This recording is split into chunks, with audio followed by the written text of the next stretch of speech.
नमस्कार, lecture tree में आपका स्वागत है। आज का टॉपिक है इटली का एकीकरण। इटली का एकीकरण के अंतर्गत हम लोग आज चर्चा करेंगे कि आधुनिक इटली के निर्माण में काबूल के सहयोग का विश्लेषण करेंगे। साथ ही साथ किन कारणों से इटली का एकीकरण संभव हो पाया, यह इटली के एकीकरण में नेपोलियन तृतीय और बिस्मार्क ने क्या बिस्मार्क के जो सहयोग थे उनकी विवेचना करेंगे। साथ ही साथ ये भी देखेंगे कि जर्मनी और इटली के एकीकरण में सहायक राजनीतिक और आर्थिक कौन कौन से कारक थे और इनके कौन कौन नेतागण थे और उन एकीकरण में उनका क्या योगदान रहा। तो चलिए बढ़ते हैं आज की टॉपिक की ओर। 19वीं शताब्दी के उत्तरार्ध में इटली का एकीकरण यूरोप के इतिहास की एक बहुत महत्वपूर्ण घटना है।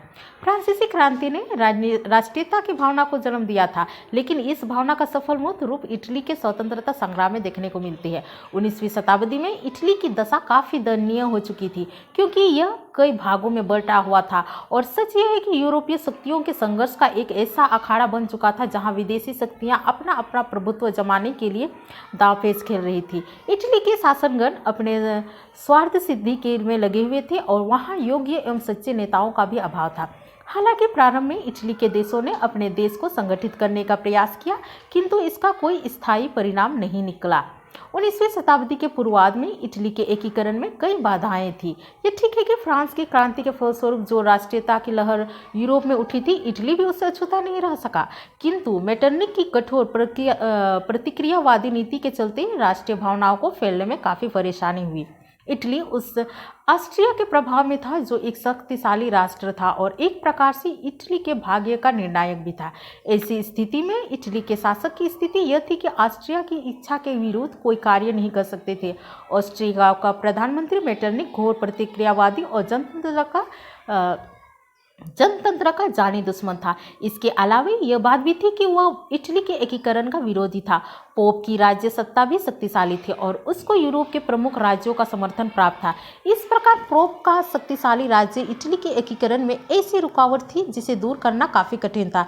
किंतु इटली के एकीकरण में सबसे बड़ी कठिनाई यह थी कि संपूर्ण इटली में प्रांतीयवाद के कारण फूट फैली हुई थी। अतः यह स्पष्ट है कि उपयुक्त स्थिति में राष्ट्रीयता और उदारवाद का प्रभाव इटली में नष्ट हो गया था। किंतु इटली के देशभक्तों और राष्ट्रवादियों को पुरातन व्यवस्था की स्थापना कबूल नहीं थी, क्योंकि वे इटली का पुनर्संगठन राष्ट्रीय के सिद्धांत पर करना चाहते थे और जनतंत्रीय सिद्धांत को प्रशासन का आधार बनाना चाहते थे। लेकिन समस्या यह थी कि उस समय यूरोप में मेटरनिक का प्रतिक्रियावादी कुछ चक्र चल ही रहा था और इसके रहते हुए इटली में राष्ट्रीयता की विजय संभव नहीं थी, क्योंकि जब कभी भावनाएं प्रकट हुई उन्हें उनके द्वारा कुचलने का प्रयास किया गया।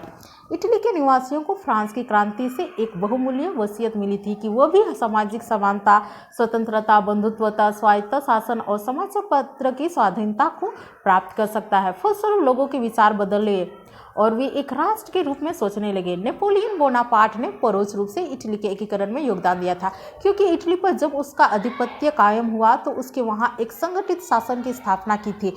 इससे भी जनता के दिलो दिमाग में राष्ट्रीय एकता और स्वतंत्रता की भावना जगी। लेकिन इससे लोगों को असंतोष में कमी नहीं आई, क्योंकि लोगों को राजनीतिक आज़ादी नहीं थी और उसकी गतिविधियों पर कड़ा नियंत्रण रखा जाता था। ऐसी स्थिति में इटली के देशभक्तों ने सख्त समितियों का संगठन किया, जिससे कार्बोनरी प्रमुख था। संपूर्ण इटली में कार्बोनरी की शाखाएं खोली गई और इसमें सभी वर्ग के लोग शामिल थे। यहाँ यह कहना भी अनुचित नहीं प्रतीत होता है कि इस समिति का मुख्य उद्देश्य इटली को विदेशी प्रभाव से मुक्त करना था और वैधानिक स्वतंत्रताओं को कायम करना था। इस प्रकार अब कार्बोनरी की स्थापना हो चुकी थी और इस बात से भी इनकार नहीं किया जा सकता कि इसके सदस्यों ने अपने उद्देश्य को पाने के लिए षड्यंत्र, हत्या और विद्रोह का सहारा लिया। कार्बोनरी के सदस्यों ने नेपल्स में विद्रोह कर दिया और राज्य में विधान को लागू करने की मांग की। फलस्वरूप नेपल्स के राजा ने विद्रोह के दमन के लिए विदेशी सहायता की मांग की। स्पेन के विद्रोह से प्रेरणा ग्रहण कर ऑस्ट्रिया की सेना ने नेपल्स के विद्रोह को बड़ी निर्ममता से दबा दिया और इस प्रकार नेपल्स में पुनर्निर्कुश शासन की स्थापना की गई। नेपल्स के बाद पिनमाउंट में विद्रोह हुआ, जिससे क्रांतिकारियों ने विधान को कायम करने की मांग की, किंतु वहां भी ऑस्ट्रिया की सेना ने विद्रोह को दबा दिया और इस प्रकार इटली में निरंकुशवाद की विजय हुई।